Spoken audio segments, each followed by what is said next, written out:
गटारीला family सोबत party करणार आहात का? तर हे झटपट तयार होणारे चिकन सीख कबाब नक्कीच बनवा. चटपटीत चिकन कबाब बनवण्यासाठी 200 ग्रॅम चिकन मी स्वच्छ धुवून घेतलेत. त्याचे मीडियम आकाराचे तुकडे करून घेतले. आता ते मिक्सरच्या भांड्यामध्ये घालायचे. 3-4 हिरव्या मिरच्या, 1 इंच आलं घालून बारीक असं वाटून घ्यायचं, म्हणजेच ओबड-धोबड.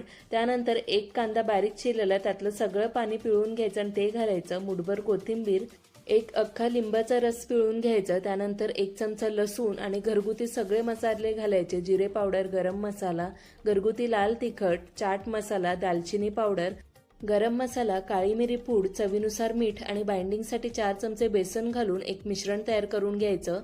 कबाब तयार करण्यासाठी काही स्टिक्स घेतलेले आहेत. तर व्हिडिओत दाखवल्याप्रमाणे कबाब तयार करून घ्यायचे आणि मीडियम गरम तेलामध्ये मध्यम ते कमी गॅसवर चांगले रंग बदलेपर्यंत फ्राय करून घ्यायचे. चटपटीत चिकन सीख कबाब तयार.